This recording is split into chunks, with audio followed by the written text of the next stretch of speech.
نور نے ڈائری کا اگلا پنا پلٹا، لیکن جیسے ہی اس نے دیکھا کہ سارے پنے پھٹے ہوئے تھے، اس کے چہرے پر مایوسی چھا گئی۔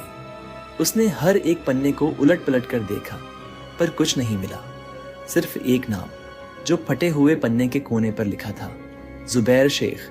نور کا دل عجیب سی بے چینی سے دھڑکنے لگا۔ اس نے اپنی پوری زندگی میں یہ نام کبھی نہیں سنا تھا۔ اس کے دماغ میں بس وہی نام گونج رہا تھا، زبیر شیخ۔ اس نے دھیرے سے خود سے کہا۔ اس نے دوبارہ ڈائری کو ٹٹولنے کی کوشش کی، لیکن اور کچھ ہاتھ نہیں آیا۔ اس کی دھڑکنیں تیز ہو گئیں۔ اس نے طے کر لیا کہ وہ اب اور انتظار نہیں کرے گی۔ اپنے من کو تھوڑا سنبھالتے ہوئے نور غصے میں رحیم صاحب کے کمرے میں داخل ہوئی۔ اس کی آواز میں شکایت بھرا لہجہ تھا۔ ابا، یہ زبیر شیخ کون ہے؟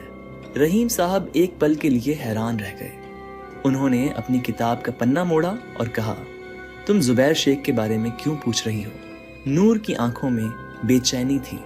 اس نے تھوڑا سنیم رکھتے ہوئے کہا، ابا، مجھے سب سچ بتا دو۔ رحیم صاحب نے گہری سانس لی اور ایک درد بھری آواز میں بولے، تمہاری رخصتی میں دیر کرنے کی وجہ تمہاری امی کی طبیعت نہیں تھی، بلکہ فرحان تھا۔ نور کے چہرے پر سناٹا چھا گیا۔ فرحان؟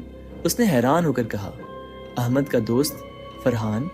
ابا، یہ آپ کیا کہہ رہے ہیں؟ رحیم صاحب نے دھیرے سے سر ہلایا اور کہا، ہاں۔ نور اور بھی الجھ گئی۔ اس کی آواز میں بے چینی بڑھ گئی۔ ابا، فرحان اور زبیر شیخ کا رشتہ کیا ہے، اور میری رخصتی کو کیوں ٹال دیا گیا؟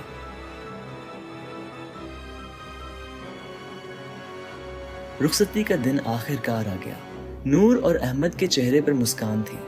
شادی کا ماحول خوشنما تھا، سب کچھ ٹھیک لگ رہا تھا، لیکن اندھیرے میں کچھ خطرناک باتیں چھپی ہوئی تھیں۔ نور کی سب سے اچھی دوست ہیرا بھی شادی میں شامل تھی، لیکن اس کا چہرہ کچھ انہونی کا سنکیت دے رہا تھا۔ اس کی چپی، اس کی آنکھوں کی اداسی۔ نور نے اس پر زیادہ دھیان نہیں دیا، وہ اپنی خوشی میں کھوئی ہوئی تھی۔ جیسے ہی رخصتی کی رسم شروع ہوئی، اچانک ایک تیز گولی کی آواز گونجی۔ دھائے!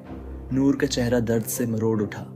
اس کے سینے میں بھیانک درد ہوا اور وہ دھیرے دھیرے زمین پر گر پڑی۔ اس کے ہاتھ خون سے لال ہو گئے۔ یہ کیا ہو رہا ہے؟